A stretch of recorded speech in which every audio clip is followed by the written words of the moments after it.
«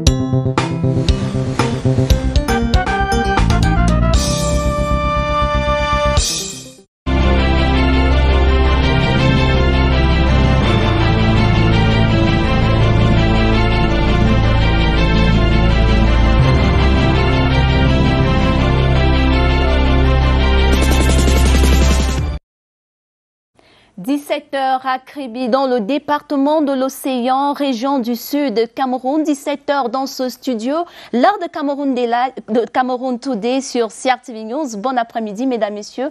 Bon après-midi, Rita Makan. Hello, Nadej Mbaima. Hello, ladies and gentlemen. You're welcome to the 5 p.m. bilingual edition on CRTV News. Let's have the headlines. President Faustin Archange Touadéra takes the oath to improve security and to strengthen the Central African Republic's national unity. This was during the swearing-in ceremony in Bangui today.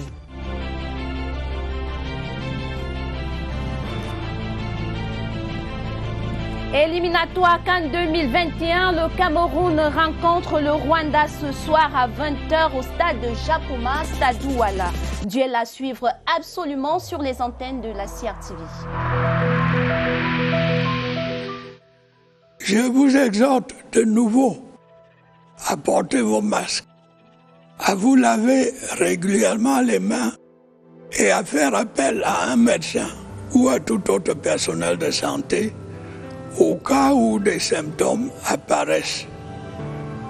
C'est le seul moyen de préserver les vies et de freiner la propagation du virus.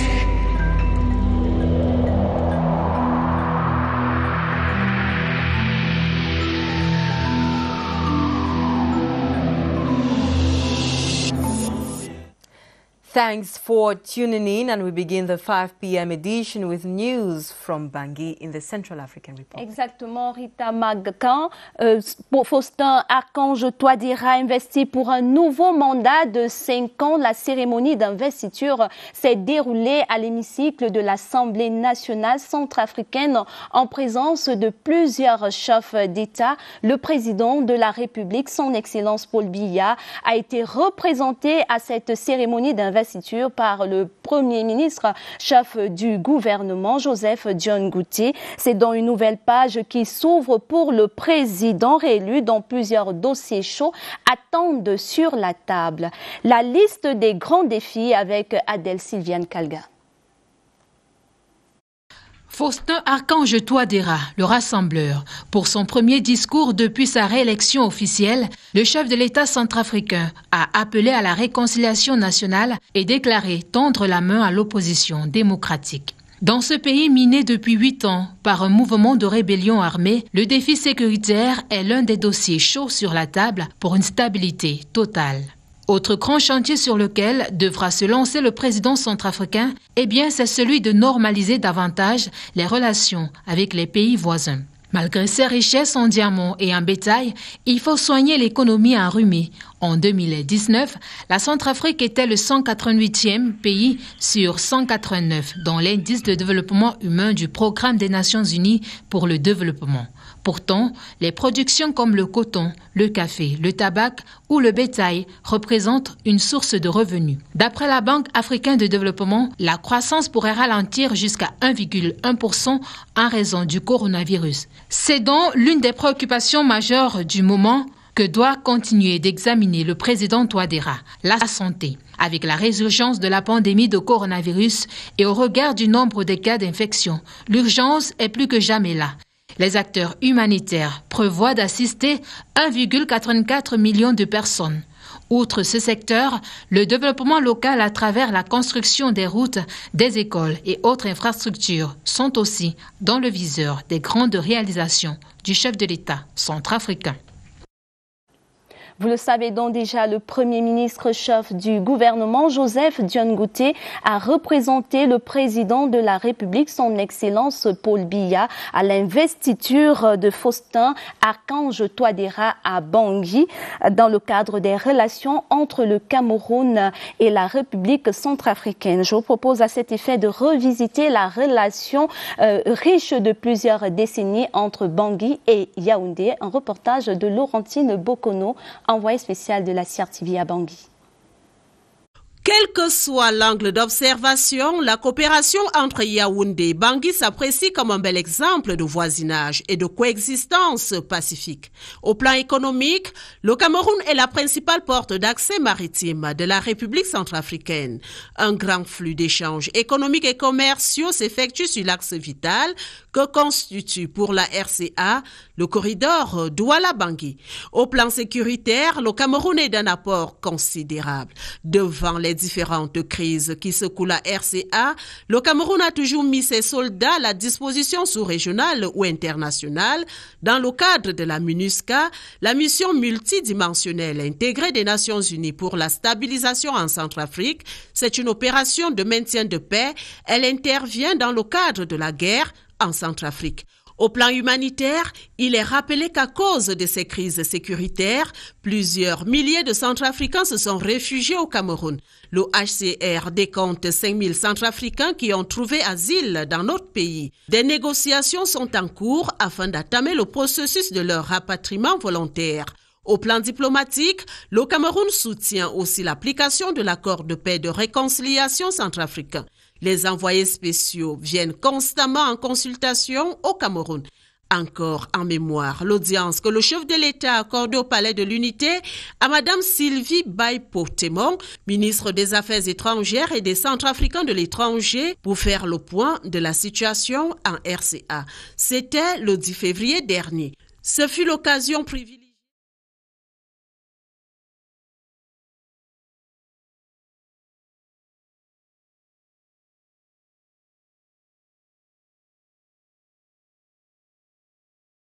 Et pour le Cameroun en particulier. Autre cliché, à chaque passage à Yaoundé ou à Douala, le président centrafricain a toujours bénéficié de la chaleur de l'hospitalité camerounaise, preuve de l'appui constant que lui apportent les hautes autorités camerounaises. Bangui, Laurentine Bokono, envoyé spécial, CRTV. Prime Minister Joseph Dione Ngouté has personally represented President Paul Biya at the swearing-in ceremony of the President of the Central African Republic, Faustin Archange Touadéra.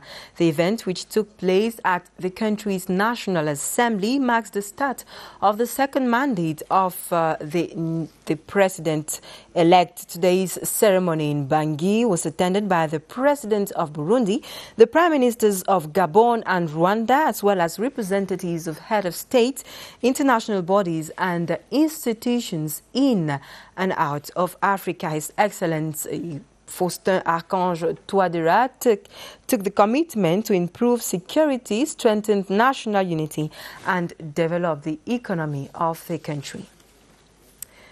The Minister of State, Minister of Justice and Keeper of the Seals, Laurent Esso, says huge efforts are being made by government to humanize the justice system in Cameroon despite the huge financial cost it entails. He was speaking this morning at the National Assembly while defending two bills drafted to facilitate the extradition and transfer of persons sentenced to deprivation of their liberty.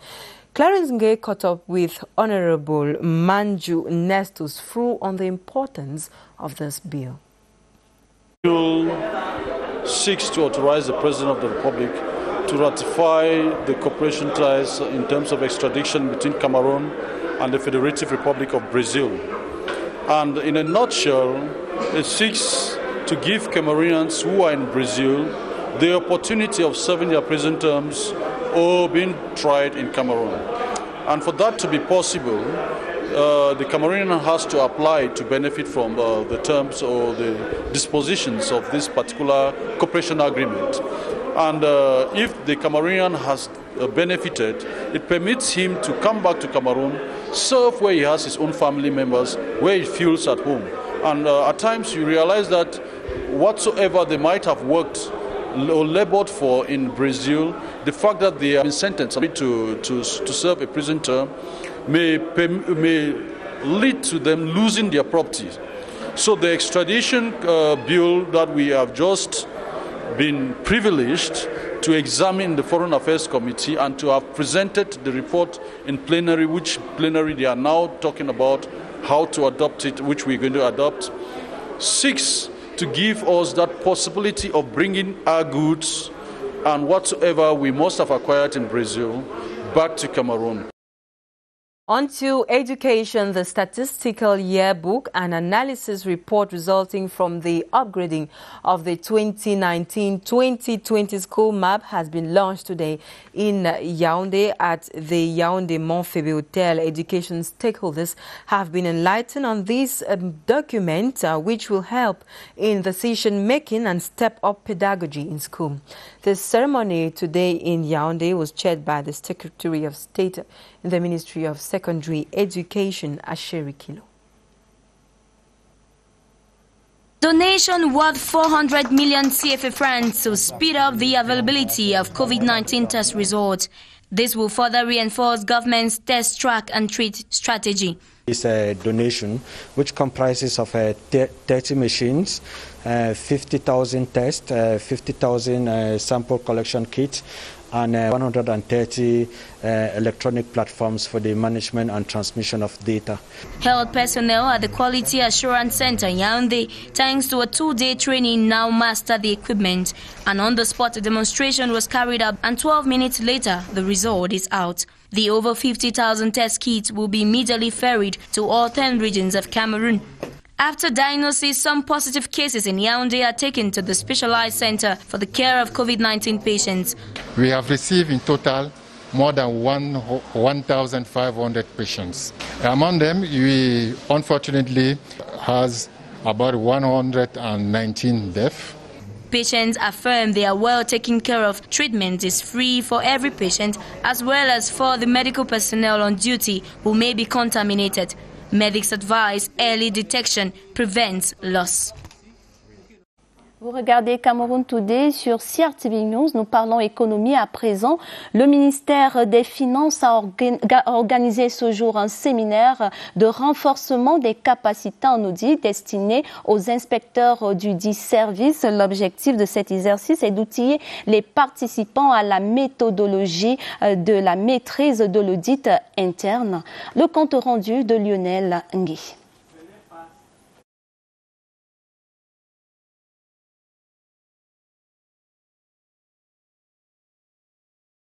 Ils sont des inspecteurs de service du ministère des Finances réunis pour être édifiés sur la fonction de l'audit interne. L'occasion va aussi permettre de mettre en application la loi du 11 juin 2018 portant régie financière. Ce séminaire de renforcement de capacité des inspecteurs a pour but de mettre en application la loi du 11 juillet 2018 portant régime financier de l'État qui donne plus de force aux éditeurs. Les travaux qui vont durer 3 jours porteront sur les formes d'audit et leur mission. Le séminaire va porter premièrement sur les formes de l'audit, les missions d'audit et les rapports d'audit parce qu'on a constaté qu'il y avait des disparités sur la forme et dans le fond. Le séminaire qui se tient à Yaoundé aura pour objectif d'outiller les participants à la méthodologie de l'audit interne dans le secteur public. Il permettra également aux apprenants de mieux cerner la fonction de l'audit interne. Il s'inscrit dans la perspective de rappeler les normes régissant cette fonction et permettra d'exposer la démarche d'exécution d'une mission d'audit interne.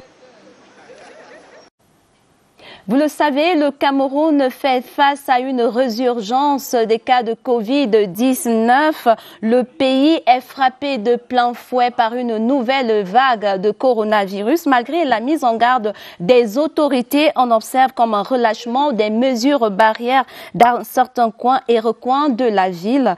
Cap sur Etoudi dans un débit de boisson à ciel ouvert, un débit de boisson d'un autre genre communément appelé Chapalodrome. C'est un reportage de Joël Igor Abanda. Dans ce point de boisson en plein air, non loin du carrefour Etoudi, la bière approche dangereusement les consommateurs au point d'ignorer les mesures barrières contre le coronavirus. Ici, la distanciation sociale s'est rétrécie comme partout ailleurs. La bière qui coule à flot a noyé le masque. Nous devons de se protéger en abordant ces masques. Comme il nous est recommandé de se laver les mains régulièrement, il y a un peu comme une baisse de lavage de mains. Puisque quand nous avons commencé, partout on trouvait les seaux et le savon pour se laver les mains. Et aujourd'hui, ça a un peu baissé. À quelques encablures de là, l'œil de notre caméra capte cette image. Des personnes qui se serrent la main, sans se soucier des risques encourus. Dans les véhicules et autres taxis, les mesures barrières sont aussi aux oubliettes. Pas de masque pour certains passagers, la surcharge a repris sa place à bord. Celui qui veut, qui s'aime, qui veut vivre, vraiment doit tout faire pour se protéger. Ici au carrefour Etoameki, ce couple se voit refuser l'accès à ce centre commercial pour défaut de port de masque. Et pourtant, juste à côté, les masques sont vendus à 100 francs d'unité.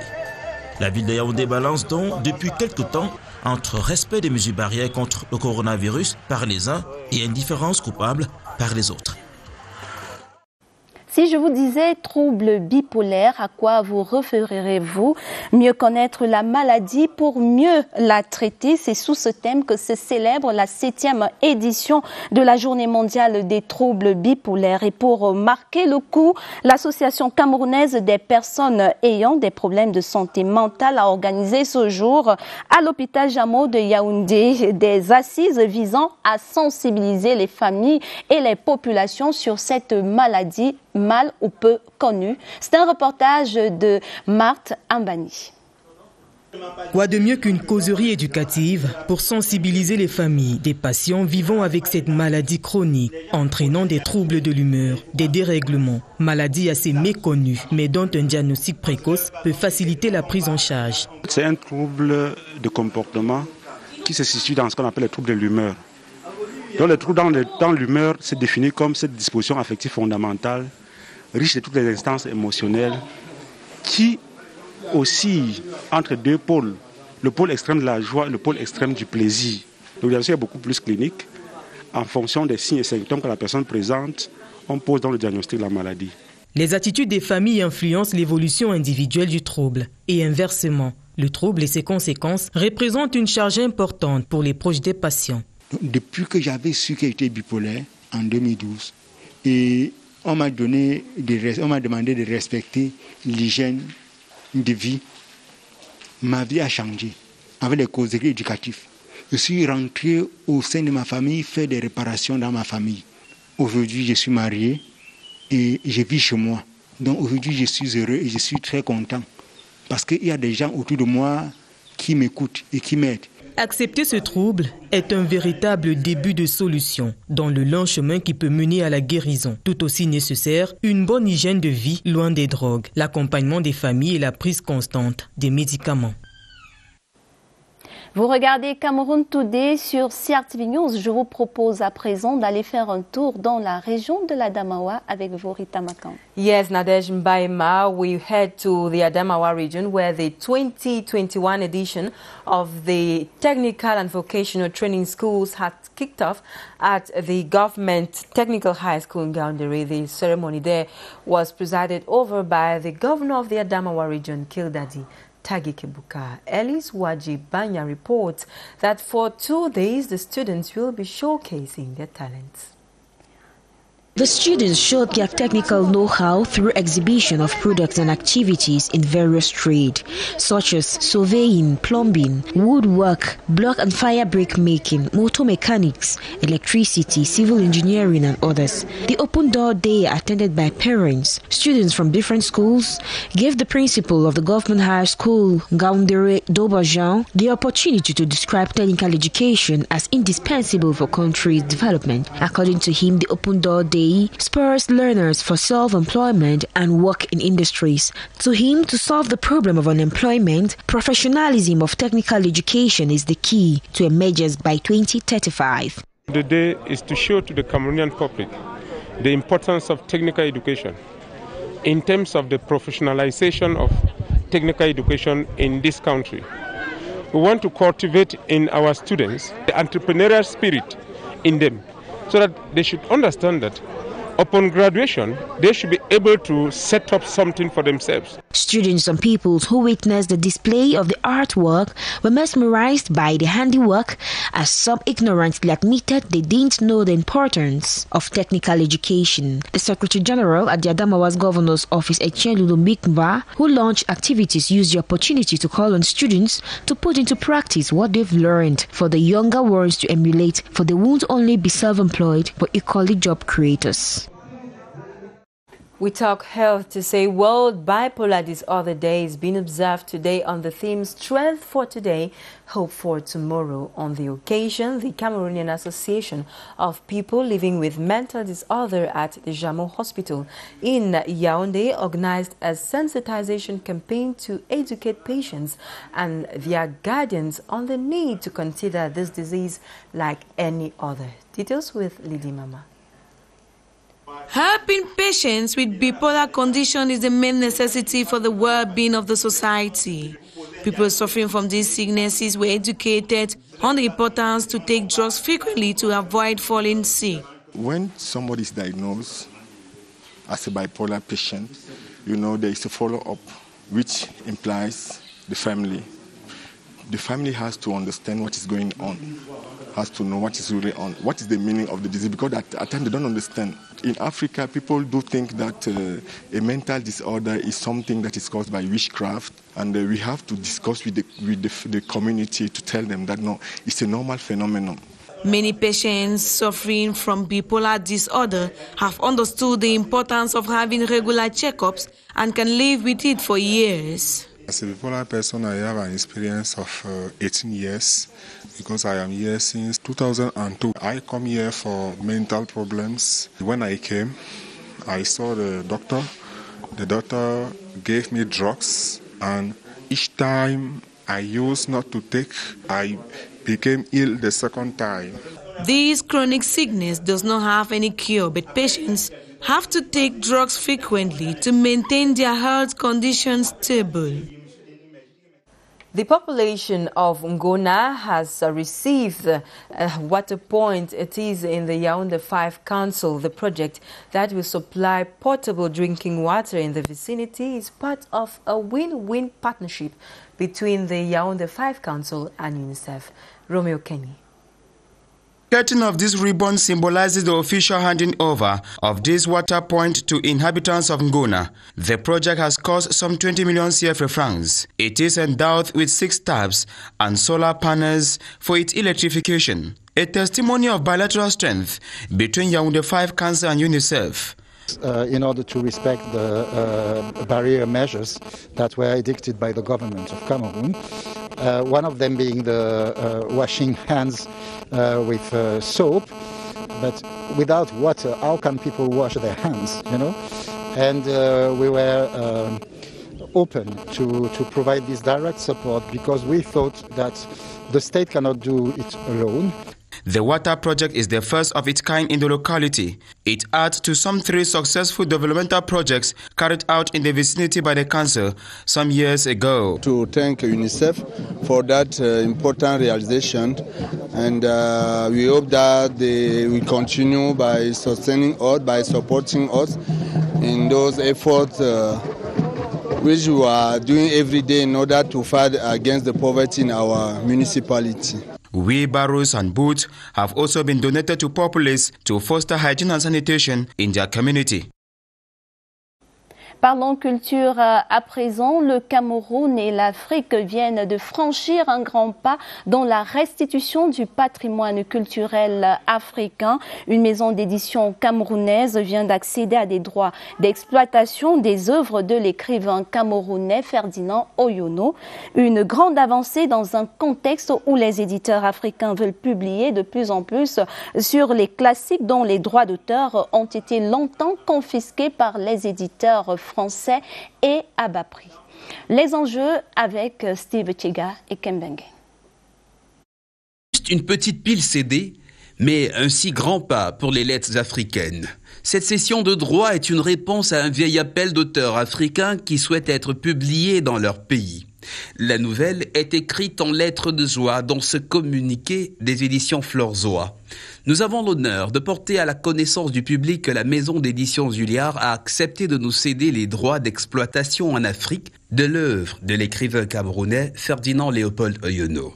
Une vie de boy, Le vieux nègre et la médaille, Chemin d'Europe. Des délices littéraires dont la trentaine des classiques africains dont les droits appartiennent encore à des maisons d'édition françaises. Les éditeurs africains ont toujours rencontré des difficultés à faire publier un auteur qui avait déjà été publié en France. L'enjeu d'une réédition d'un texte en Afrique francophone réside dans la large diffusion des classiques à un prix abordable dans nos librairies. Et pour les cinéastes, la vie de ces romans passerait aussi facilement de l'écrit à l'écran grâce à des adaptations cinématographiques. Le Front de libération des classiques africains défend l'idée dans une tribune au Monde que les œuvres majeures de l'Afrique francophone ne soient plus seulement éditées à Saint-Germain-des-Prés. Le plaidoyer de leur plume a un cri de cœur. Ils n'ont pas libéré la littérature africaine. Et comme le martèle cette une du journal Le Monde, il faut rendre son indépendance à la littérature africaine.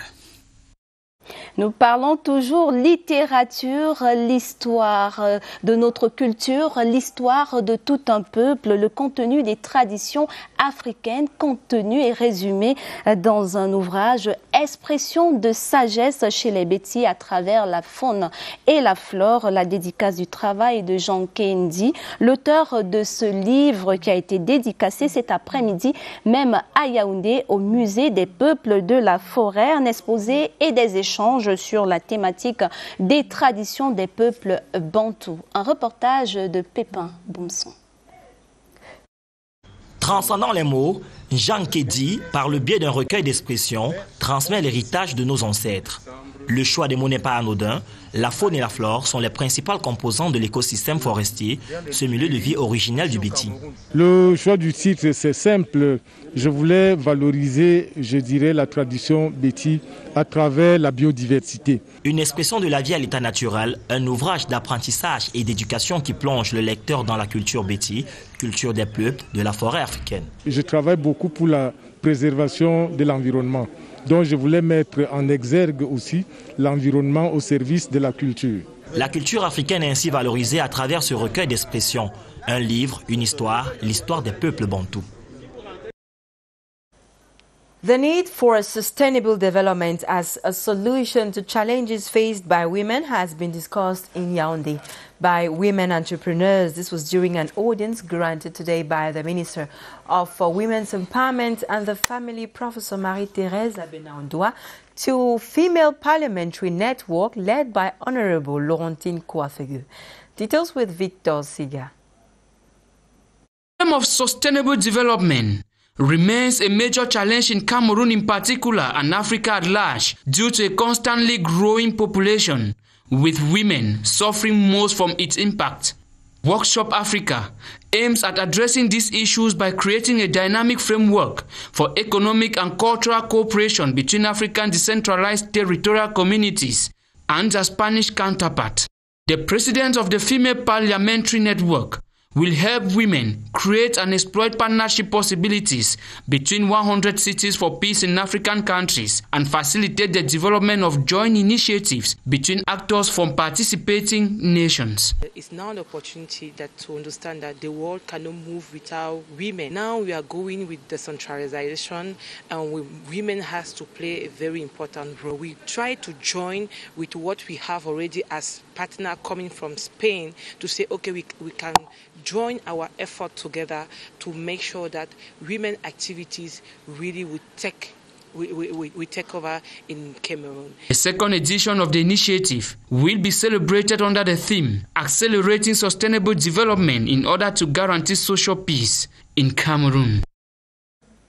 If you want to know more about the culture of the Béti people of Cameroon through their environment and geography, then the 5 p.m. news recommends you to get the book titled Expression de sagesse chez les Béti à travers la faune et la flore. The book, authored by Jean Kendi, an ecological anthropologist, has been launched today at the Central African Forest People Ethnographic Museum.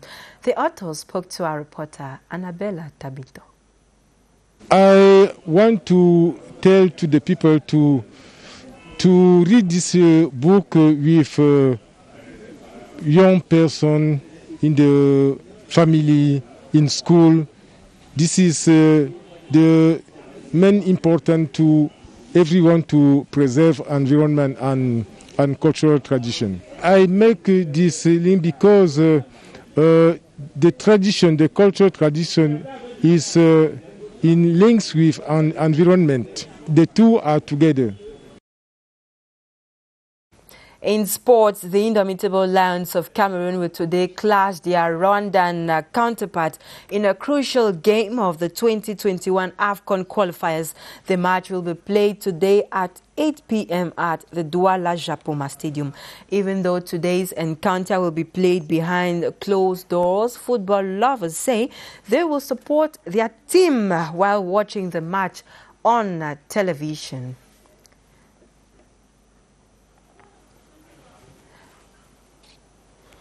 À l'étranger, allons faire un tour à l'étranger, en Côte d'Ivoire, une attaque meurtrière visant 2 postes militaires dans le nord du pays a fait 3 soldats tués sur le carreau et 7 autres blessés.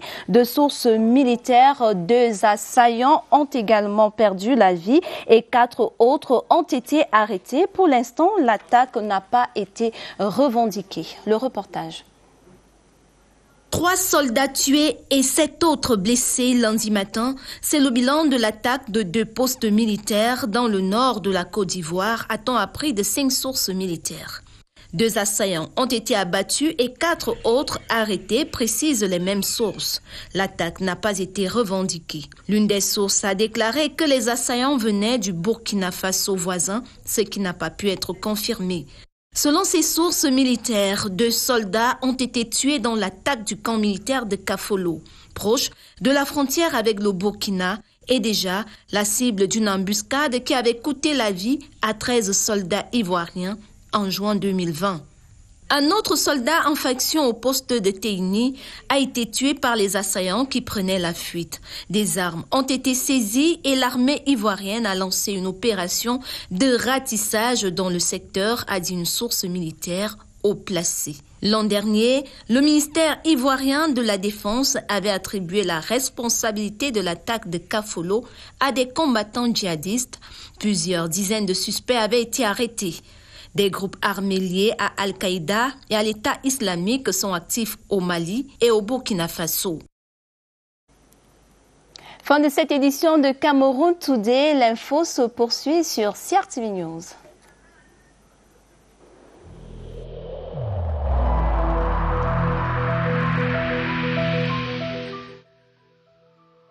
Malgré nos efforts, le Covid-19 a endeuillé de nombreuses familles et provoqué de graves difficultés dans le fonctionnement de notre économie et de notre société.